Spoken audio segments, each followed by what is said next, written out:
अस्सलाम वालेकुम। अच्छा जी, अक्सर लोग जो है वो ये क्यूरी करते हैं कि जी हमारा जो वॉच टाइम है वो ड्रॉप हो रहा है। कुछ कहते हैं जी हमारा वॉच टाइम जो है वो अपडेट नहीं हो रहा। कुछ कहते हैं जी कि कभी वो ऊपर जाता है, कभी वो नीचे जाता है। तो आज जो है वो हम इसका डैशबोर्ड देखते हैं कि जो सामने हमें नज़र आ रहा होता है 28 दिनों का वॉच टाइम। ये वॉच टाइम क्या है, इसको ज़रा थोड़ा सा समझ लीजिए ताकि आपके माइंड में ये जो कन्फ्यूजन्स हैं कि ये वॉच टाइम जो है वो ड्रॉप हो रहा है या ये अपडेट नहीं हो रहा या ये ऊपर नीचे जा रहा है, तो ये क्या वजह। तो ये मैंने जो है वो एक इमेज आपको सामने दिखाया हुआ है। गूगल की वेबसाइट से जो है ना, स्पोर्ट की वेबसाइट से ये मैंने इमेज ली है। इस पे आप देख रहे हैं कि सबसे सामने जो है वो आपके पास 28 दिनों की फ़िगर जो है ना वो नज़र आती है। एक तरफ जो है वो आपका वॉच टाइम नज़र आता है, दूसरी तरफ जो है वो आपके व्यूज़ नज़र आते हैं और इसी तरह ऊपर जो है वो आपके सब्सक्राइबर नज़र आ रहे होते हैं। अब ये जो 28 दिनों वाला वॉच टाइम है, ये कैसे बनता है, इसको समझाने के लिए जो है वो मैंने ये एक माइक्रोसॉफ्ट एक्सेल की जो है वो शीट ली है और इस पर जो है वो मैंने कुछ डेट्स के साथ जो है वो आगे वॉच आवर्स लिखे हुए हैं। फ़र्ज़ करें 1 जनवरी की डेट को आपने जो है वो 10 घंटे का वॉच टाइम लिया है। थोड़ा सा मैं इसको जो है वो एनलार्ज करता हूँ ताकि आपको ज़रा क्लियरली नज़र आ सके। फ़र्ज़ कर लें कि 1 जनवरी को आपको 10 घंटे का जो है वॉच आवर मिला। 2 जनवरी को आपको 11 घंटे मिले, 3 जनवरी को 13 घंटे मिले, फिर किसी दिन 9 घंटे मिले, फिर किसी दिन आपकी परफॉर्मेंस अच्छी नहीं रही तो आपको 3 घंटे मिले, फिर 11 मिले, फिर 12 मिले। इसी तरह हर डेट में जो है वो डिफरेंट डिफरेंट वॉच आवर जो है वो आप हासिल करते गए। ठीक हो गया। इस तरह आप चलते गए और 28 तारीख तक जो है वो आपने वॉच आवर लिए। फ़र्ज़ कर लीजिए कि आज जो है वो 29 तारीख है, तो 29 तारीख को जब आप जो है वो अपना डैशबोर्ड ओपन करेंगे तो 29 तारीख को आपको 28 दिनों वाला वॉच आवर जो है वो कितना नज़र आएगा। वो ज़ाहिर है पिछले 28 दिनों का जो वो टाइम नज़र आएगा। तो यहाँ पे आगे मैंने लिखा हुआ है कि जी 29 जनवरी को हमें जो है वो टोटल वॉच आवर जो है वो कितना नज़र आएगा।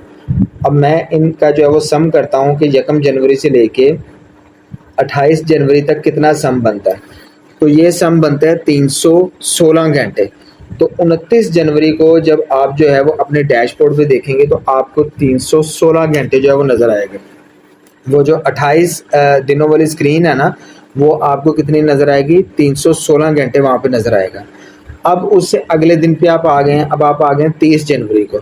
अब 30 जनवरी से पीछे जो है वो आपने 28 दिन लेने हैं। तो 30 जनवरी को जब आप अपना डैशबोर्ड देखेंगे तब आपको जो है जो वॉच आवर नज़र आ रहा होगा वो कब से कब तक का नज़र आ रहा होगा, वो अब आपको 2 जनवरी से लेके और 29 जनवरी तक का नज़र आ रहा होगा। अब फ़र्ज़ करें कि 29 जनवरी को आपने जो है वो 10 घंटे वॉच आवर ले लिया।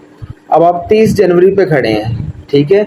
तो अब जो आपका 30 जनवरी को वॉच टाइम होगा वो 2 जनवरी से शुरू होगा। तो 2 जनवरी से लेके 29 जनवरी तक का जो आपका वॉच आवर बना वो सम है 316।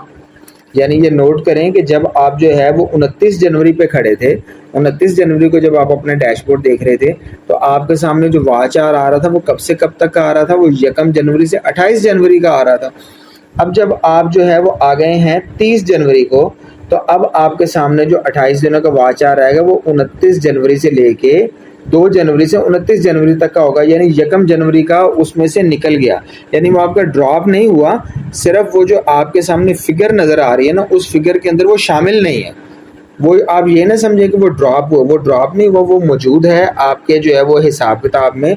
लेकिन जो सिर्फ यूट्यूब आपको दिखा रहा है वो 28 दिनों का दिखा रहा है। तो 28 दिन जो है वो 2 तारीख से शुरू होंगे, तो इसलिए जो है वो उसने 1 तारीख का वॉच आवर जो है वो शामिल नहीं किया। तो 2 तारीख से लेके 29 तारीख का जो टाइम है वो 316 घंटे बना। तो 30 जनवरी को आपको जो नज़र आएगा वो आएगा 316। अब देखिए 29 जनवरी को भी आपको जो है वो 316 नज़र आ रहा था, 30 जनवरी को भी आपको 316 नज़र आ रहा था। अब आपने हालांकि 29 जनवरी को 10 घंटे का वॉच आवर लिया। अब आप ये सोच रहे होंगे कि जी पिछले दिन मुझे 316 नज़र आ रहा था, तो अब अगले दिन यानी 30 जनवरी को मुझे 326 नज़र आएगा। अब जब आपको 326 नज़र नहीं आया, 30 जनवरी को भी आपको 316 नज़र आया, तो आपने ये सोचा कि मेरा जो वॉच टाइम है वो अपडेट ही नहीं हुआ, मैंने जहाँ भी जिस भी सोर्स से वॉच टाइम लिया वो इसमें शामिल ही नहीं हुआ। तो आप परेशान हो जाते हैं। आप कहते हैं कि जी मैंने तो जो है वो इतनी मेहनत की है, इतनी मैंने सोशल मीडिया मार्केटिंग भी की है, मेरा वॉच आवर जो है वो अपडेट ही नहीं हुआ। लेकिन हकीकत में वो आपका वॉच आवर अपडेट हुआ है। हुआ ये है कि 1 जनवरी का अब उस कैलकुलेशन में से निकल गया है और 29 जनवरी का जो है वो उसमें शामिल हो गया। अब वो इत्तेफाक की बात है कि 1 जनवरी को भी आपका वॉच आवर जो है वो 10 घंटे था और 29 जनवरी को भी वॉच आवर आपका 10 घंटे था।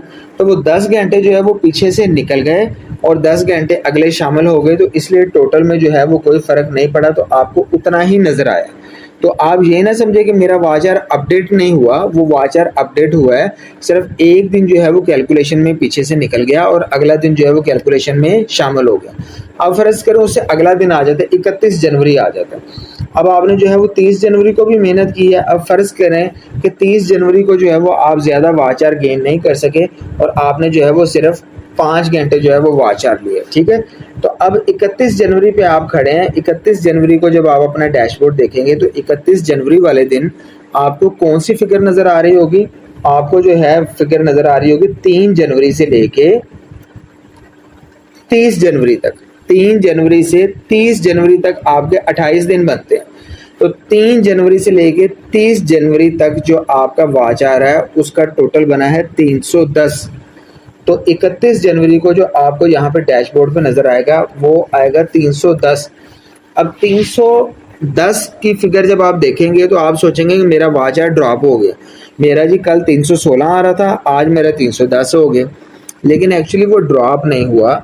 वो हुआ क्या है कि अब आपका जो 31 जनवरी को वॉच टाइम दिखा रहा है वो 3 जनवरी से दिखा रहा है। जब 30 जनवरी को दिखा रहा था तो वो 2 जनवरी से दिखा रहा था। जब 29 जनवरी को दिखा रहा था वो 1 जनवरी से दिखा रहा था। तो जैसे जैसे एक दिन आगे बढ़ता जाता है वैसे वैसे पीछे से एक दिन आपकी कैलकुलेशन में से निकलता जाता है। ये नहीं है कि वो वॉच आवर ख़त्म होता जाता है। ये जो 28 दिनों का वॉच आवर है, ये चूंकि 28 दिनों का है तो 28 दिन से जो पीछे वाला जो वॉच आवर होता है वो आपकी सिर्फ कैलकुलेशन में, हिसाब किताब में नहीं आ रहा होता, वैसे वो आपके अकाउंट में जो है वो मौजूद होता है।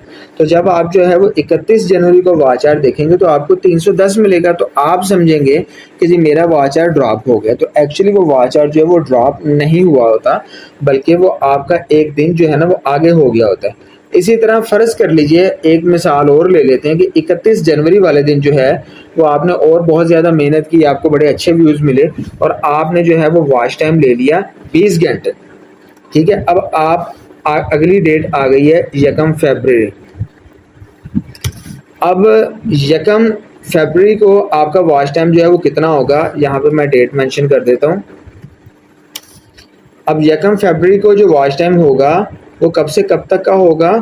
वो आपका होगा 31 तारीख से पीछे 4 तारीख तक, यानी 4 से 31 तक। तो 4 से 31 तक जो आपका वॉच टाइम का सम बनता है वो 317 बनता है। तो यहाँ पे जो है वो आपको नज़र आएगा 317। अब यहाँ पे भी आप सोच रहे होंगे, अगर आप डेली की अपनी कैलकुलेशन कर रहे हैं तो आप सोचेंगे कि जी मैंने तो पिछले दिन जो है वो 20 घंटे का वॉच आवर लिया था, लेकिन यहाँ पे जो मुझे नज़र आ रहा है वो सिर्फ 7 घंटे बढ़ा हुआ नज़र आ रहा है। तो फिर आप परेशान हो जाएंगे, आप कहेंगे कि जी मैंने तो 20 घंटे का वॉच टाइम लिया था, मुझे 7 घंटे क्यों नज़र आ रहा है? तो लॉजिक फिर वही है कि एक दिन जो है वो पीछे से निकल जाता है और एक दिन अगला जो है वो ऐड हो जाता है। तो इस तरीके से ये वाला जो आपका 28 दिन वाला जो यहाँ पे वॉच आवर होता है वो इसकी कैलकुलेशन जो है वो इस तरीके से जो है ना वो हो रही होती है। ठीक हो गया। उम्मीद है कि आपको जो है वो ये कॉन्सेप्ट समझ में आ गया होगा।